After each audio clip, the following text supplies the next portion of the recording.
ये आकाशवाणी रायपुर है। छत्तीसगढ़ी समाचार बुलेटिन के संग किरण वर्मा के जय जोहार। अब सुनाओ आज के प्रमुख समाचार। आज विश्व रेडियो दिवस है। प्रधानमंत्री ट्वीट में जम्मो रेडियो श्रोता आरजे और प्रसारण व्यवस्था ले जुड़े जम्मो लोगन मन ल देन बधाई। केंद्रीय स्वास्थ्य मंत्रालय काली ले देश भर में जम्मो आयुष्मान भारत स्वास्थ्य और आरोग्य केंद्र में स्वास्थ्य मेला के करही आयोजन। और आज लोकसभा में सांसद अरुण साव बस्तर क्षेत्र में पदाधिकारी मन के हत्या के घटना के निंदा करत आरोप लगाइन कि राज्य के कांग्रेस सरकार लोगन मन के सुरक्षा करे में विफल साबित होए है। अब समाचार विस्तार ले। विश्व रेडियो दिवस आज दुनिया भर में मनाए जाते। रेडियो के महत्ता के बारे में जनता और मीडिया के बीच जागरूकता बढ़ाए और रेडियो के माध्यम ले सूचना तक लोगन मन के पहुंच प्रोत्साहित करे बर हर साल ये दिन मनाए जाते। विश्व रेडियो दिवस के 12वां संस्करण के थीम रेडियो एंड पीस हरै। ए मौका में प्रधानमंत्री नरेंद्र मोदी एक ट्वीट में जम्मो रेडियो श्रोता आरजे और प्रसारण व्यवस्था ले जुड़े जम्मो लोगन मन ल बधाई देन। ओमन कामना करिन कि रेडियो नवाचार कार्यक्रम और मानवीय रचनात्मकता के प्रदर्शन के माध्यम ले जीवन ल रोशनी देवत रहे। एक वीडियो संदेश में प्रसार भारती के मुख्य कार्यकारी अधिकारी गौरव द्विवेदी कहिन कि जन माध्यम के रूप में रेडियो लगभग एक सदी ले दुनिया में सार्वजनिक जीवन ला आकार दे में महत्वपूर्ण भूमिका निभावत है। आकाशवाणी के महानिदेशक डॉ वसुधा गुप्ता अपन वीडियो संदेश में कहिन कि ए बछर के विषय रेडियो एंड पीस दुनिया भर में सार्वजनिक सेवा मन के प्रसारण के मूल उद्देश्य में निहित है। ए मौका में शांति पर रेडियो और जलवायु कार्रवाई पर रेडियो विषय ले 2 दिन के रेडियो उत्सव नई दिल्ली में मनाए जाते। केंद्रीय स्वास्थ्य मंत्रालय काली ले देश भर में जम्मू 1,56,000 आयुष्मान भारत स्वास्थ्य और आरोग्य केंद्र में स्वास्थ्य मेला के आयोजन करही। ये कार्यक्रम स्वास्थ्य जीवन ले जुड़े जागरूकता ल बढ़ाए बर 5 साल के स्वस्थ मन स्वस्थ घर बर जारी अभियान के हिस्सा के रूप में आयोजित करे जाही।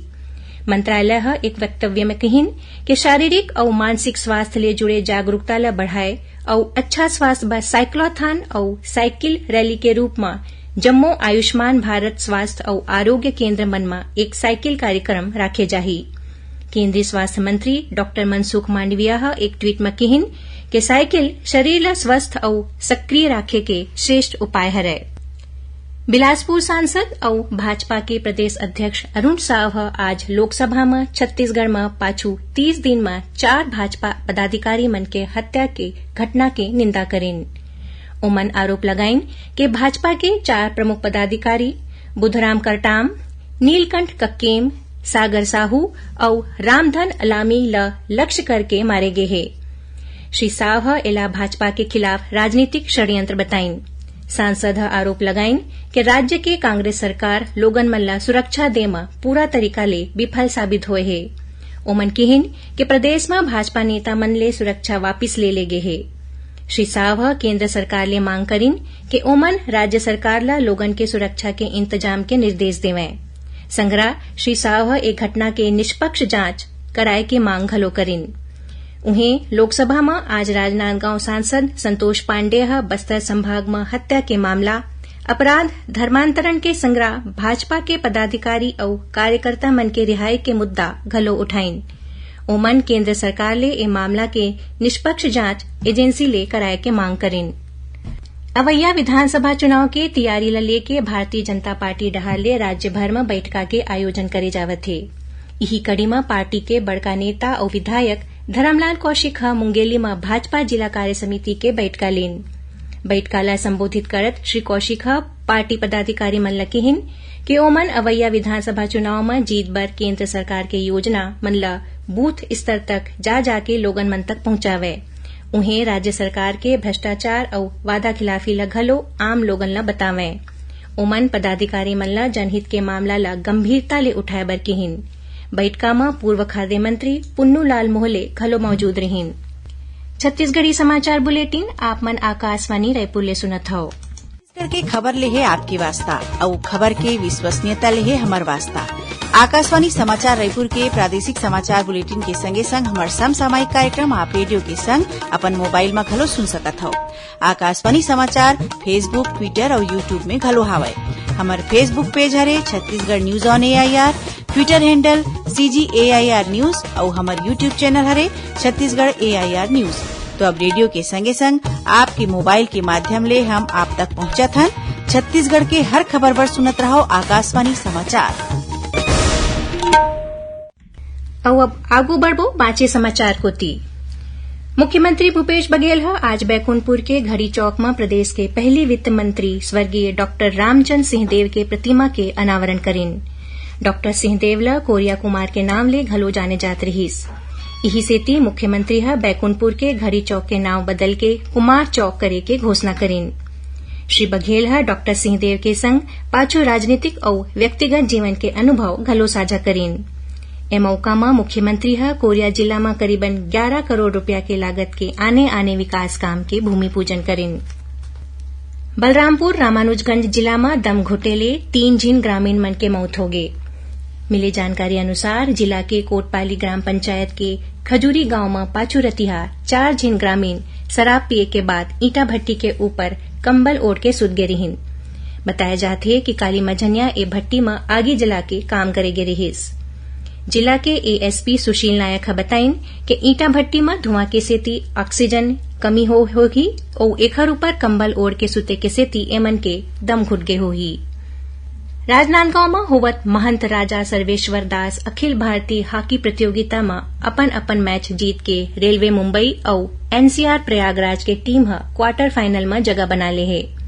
क्वार्टर फाइनल मुकाबला में जगह बनाए बर पहली मैच मेजबान टीम राजनांदगांव और रेलवे मुंबई के बीच खेले गिस, जेमा राजनांदगांव की टीम रेलवे मुंबई करले 8-0 ले हार के स्पर्धा ले बाहिर हो गिस। उन्हें दूसर मैच में सीमा सुरक्षा बल जालंधर ला पेनल्टी शूट आउट में 5-3 ले हरा के NCR प्रयागराज के टीम घलो क्वार्टर फाइनल में जगह बना ले है। कवर्धा स्थित महालेखाकार कार्यालय के 3 जिन अधिकारी मन राष्ट्रीय ध्वज लेके पर्यावरण संरक्षण, ईंधन के बचत और सेफ हेल्थ के संदेश के संग छत्तीसगढ़ ले काशी तक के साइकिल यात्रा की शुरुआत करीन है। कबीरधाम जिला के पुलिस अधीक्षक डॉक्टर लाल उम्मेद सिंह चिल्फी घाटी ले ए साइकिल यात्रा ला हरा झंडा दिखा के रवाना करीन। अधिकारी संदीप बर्नवाल, अनिल कुमार और संकल्प दीक्षित लगभग 700 किलोमीटर के यात्रा करके काशी पहुंचे। बेमेतरा जिला के आंगनबाड़ी कार्यकर्ता और सहायिका मन पाछू 6 दिन ले जिला मुख्यालय में अपन मांग पर हड़ताल करत हैं। ये महिला मन आज विधायक कार्यालय के आगू विरोध प्रदर्शन करीन, जेखर सेती राष्ट्रीय राजमार्ग में कुछ देर बर अवई जवई बाधित रहीस। उन्हें कवर्धा के राजीव गांधी उद्यान परिसर में घलो कबीरधाम जिला के आंगनबाड़ी कार्यकर्ता और सहायिका मन धरना देवत है। ओमन आज विधायक कार्यालय जाके मुख्यमंत्री के नाम अपन 6 सूत्री मांग के ज्ञापन सौंपिन। और अब थोरकुन समाचार सार में। स्वास्थ्य मंत्री TS सिंहदेव काली कांकेर और जगदलपुर शासकीय मेडिकल कॉलेज के स्वशासी समिति के बैठका ली। प्रवास के दौरान स्वास्थ्य मंत्री आयुर्वेदिक अस्पताल और शहरी प्राथमिक स्वास्थ्य केंद्र के निरीक्षण घलो करही। राजनांदगांव जिला के आंगनबाड़ी केंद्र मन में घलो अब लइका मन के जाति प्रमाण पत्र बनाए जाही। जिला प्रशासन पालक मन के सुविधा बर ए पहल करे है। और मनेन्द्रगढ़ चिरमिरी भरतपुर जिला कलेक्टर चिरमिरी नगर स्थित छोटा बाजार के गौठान में गोबर खरीदी बंद होए और वर्मी कंपोस्ट तैयार करे में लापरवाही बरते के मामला में निगम आयुक्त और गौठान प्रभारी ला कारण बताओ नोटिस जारी करे है। आखिर में प्रमुख समाचार एक घाव फेर। आज विश्व रेडियो दिवस है। प्रधानमंत्री ट्वीट में जम्मू रेडियो श्रोता, RJ और प्रसारण व्यवस्था ले जुड़े जम्मू लोगन मन दिन बधाई। केंद्रीय स्वास्थ्य मंत्रालय काली ले देश भर में जम्मू आयुष्मान भारत स्वास्थ्य और आरोग्य केंद्र में स्वास्थ्य मेला के करिए आयोजन। और आज लोकसभा में सांसद अरुण साव बस्तर क्षेत्र में पदाधिकारी मन के हत्या के घटना के निंदा करत आरोप लगाइन कि राज्य के कांग्रेस सरकार लोगन मन के सुरक्षा करे में विफल साबित हुए है। एकरे संग छत्तीसगढ़ी समाचार बुलेटिन इहें सिरावत है। जय जोहार।